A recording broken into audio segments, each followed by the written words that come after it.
Aujourd'hui dans le Bitcoin, voici une affiche de Emmanuel Macron la semaine passée. Le président s'est battu pendant des semaines pour éviter une invasion russe de l'Ukraine. Aujourd'hui, l'armée de Poutine recule. Alors vu les images, pas sûr que les chars russes entrent en moonwalk sur un fond musical de Michael Jackson dans l'Ukraine.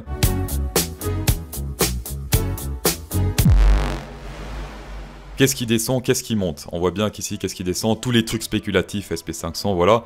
Et qu'est-ce qui monte? Eh bien, tout ce qui est pétrole, or, et pour l'instant, regardez le Bitcoin et les cryptos, eh bien, c'est spéculatif et donc ça se pète la gueule. Et ce qui prend de la valeur, c'est ce qui est physique, ce qu'on peut toucher avec les mains. Jusqu'à aujourd'hui, c'était juste des rumeurs, maintenant des faits, la guerre est déclarée en Europe. Si je peux donner un conseil, pas en investissement, mais en nourriture, c'est d'avoir des réserves. On a vu les pénuries qu'a créé le virus qui fait tousser les mamies. Alors imaginez une vraie guerre qui tue des vraies personnes, même des jeunes. Qu'est-ce qu'on peut stocker? Nourriture qui périme dans longtemps, l'eau potable.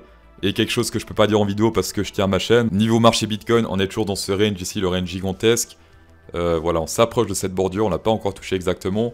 Jusqu'à aujourd'hui, on l'a touché 1, 2, 3, 4 et 5 fois exactement. Pour ce qui est du Fibonacci, on a pété 0,5 hier. Prochaine target ici, zone danger qui correspond aux bordures de ce range. Faut-il recharger si on reteste ici ce support? Je suis pas géopoliticien, je sais que plus ça s'aggrave la situation, plus ça se pète la gueule.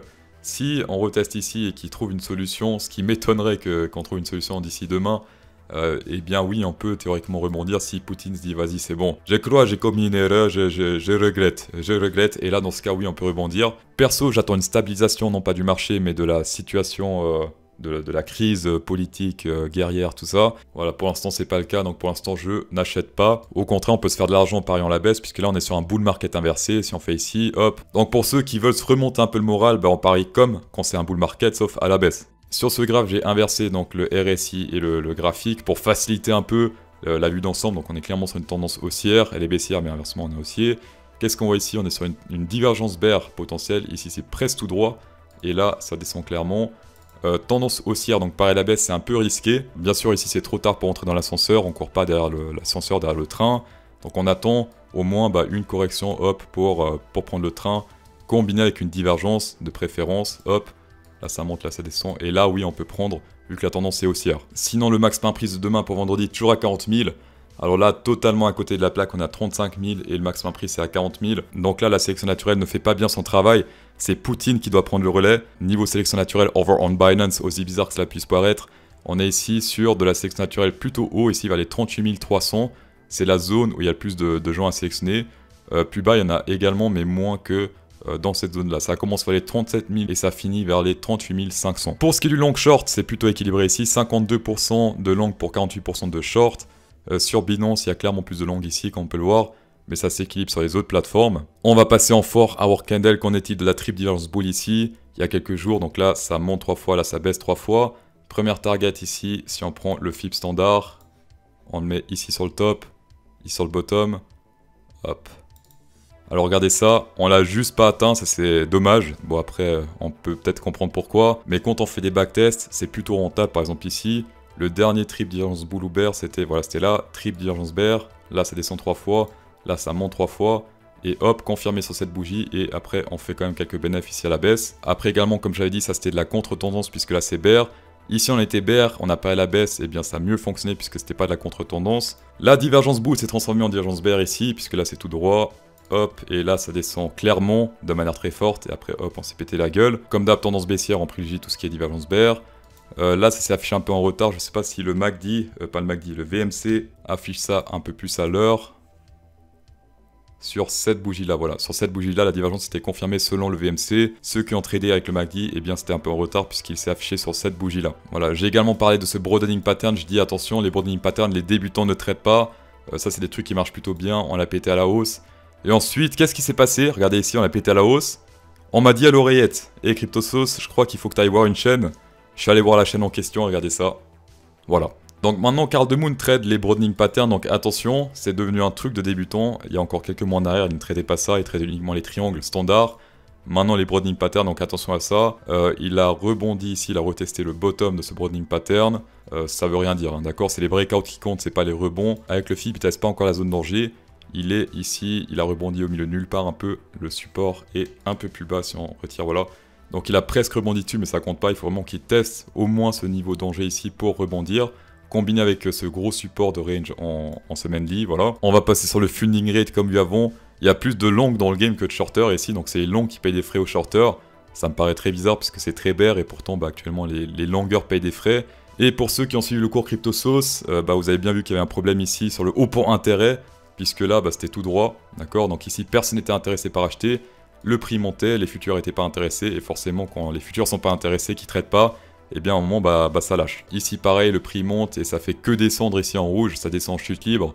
Donc c'est pas ici que personnellement je vais acheter. Pour ceux qui veulent profiter du marché, qu'il soit bull ou bear, ça se passe ici sur cryptosauce.fr, le seul cours de trading avant ça tous les budgets, voilà. Et comme d'hab, profitez des avantages over on Fimex et over on Bybit. Sur Fimex, vous avez une interface démo de trading pour débutants. Donc vous tradez de l'argent Monopoly, vous risquez rien, donc ça c'est plutôt bien pour les débutants. Tapez dedans, ça fait très longtemps que je l'ai plus dit, peut-être c'est un signal de bottom. Voilà, je dis ça, je dis rien. Je dis ça, je dis rien.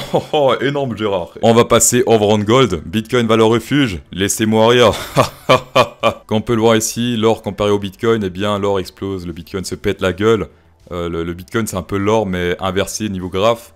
Comme je dis dans le cours également, l'or est une valeur refuge, le Bitcoin malheureusement n'est toujours pas une valeur refuge, et c'est fort dommage. Même si de base c'était censé être une valeur refuge, eh bien pour l'instant c'est quand même full spéculation, puisqu'ici, voilà, ça se pète la gueule, alors que les vraies valeurs, tout ce qui est physique, ça monte actuellement. Est-ce qu'il faudrait créer des Bitcoins physiques pour que ça monte? Est-ce que CryptoSauce investit dans l'or? Non, par contre j'ai fait des trades daily ici, ça a plutôt bien fonctionné, regardez, il n'y a quasi aucun qui a échoué ici. Le dernier qui a échoué, voilà, c'était peut-être celui-là. Voilà, ce shark-là a échoué, comme on peut le voir, il n'a pas atteint sa première target. Mais sinon, full réussite ici, niveau harmonic pattern. Pourquoi CryptoSauce n'a pas investi dans l'or? Simplement à cause de la volatilité. Ici, par exemple, en 2020, j'investis, hop. Et si je vends maintenant, voilà, 24%. 24% de bénéf. Avec du stacking, 2 ans de stacking, ça rapporte beaucoup plus que 24%. Quand tu fais du stacking stablecoin, la valeur fait que monter. Alors quand tu investis dans l'or, eh bien ça monte, ça descend, ça monte, ça descend. Et c'est plus risqué. Par contre, pour ceux qui investissent sur du très long terme, sur 10 ans, en général, vous êtes safe, d'accord? C'est pour ceux qui investissent sur 1 an, 2 ans, c'est là où ça devient plus risqué. Préparez-vous pour 15h30, le Nasdaq va ouvrir. Préparez-vous pour ce graphe. Selon vous, qu'est-ce qui va se passer? Voilà, si on dézoome un peu, qu'est-ce qui va se passer? On a pété ces necklines ici, clôturé en dessous hier. Très attention, d'accord, ça fait très flipper ce graphe. Ah oui, peut-être certains verront un Head and Shoulders, donc ça peut peut-être aider. Les Head and Shoulders, souvent ça ne marche pas. Très attention à vous, n'investissez pas de manière aveugle. Quand un gars dit sur Twitter, ah ça y est, on est sur un bottom parce qu'il a un joli graphe, je suis pas d'accord parce que le Nasdaq il s'en fout de vos bottoms sur les cryptos. Tant qu'il descend, la crypto va descendre, c'est aussi simple que ça. Donc je préfère attendre une stabilisation du marché américain pour repartir sur du Bitcoin. Là actuellement c'est trop risqué, on a pété plein de résistances. Alors attention, je vendrai jamais tous mes Bitcoins, j'ai toujours des Bitcoins sur moi. Par contre, pour ce qui est de la recharge, là, je vous suggère d'attendre. Voilà, d'attendre une stabilisation du Nasdaq. Suivre les news, là, c'est très important de suivre les news. D'habitude, c'est aussi important, mais là, c'est encore plus important que d'habitude. Donc, suivez bien les news, ce que dit Macron, ce que dit Poutine. Plus que dit Poutine, je pense, parce que Macron, voilà, entre nous. Et sinon, comme d'hab, privilégie tout ce qui est à la baisse, trade à la baisse. Hop, si on rebondit ici, que la situation s'est pas calmée, hop, vous cherchez une position pour shorter à nouveau, hop, voilà, on fait par vague, on descend par vague. Et voilà pour cette vidéo. En tout cas, merci d'avoir checké cette vidéo, ça fait extrêmement plaisir. Spécial go 10% de rabais avec CryptoSauce 10 comme d'habitude. Insérez un pouce bleu dans cette vidéo pour procurer encore plus de plaisir. Peut-être à Macron ou à Poutine, qui sait, voilà. Et bonne soirée.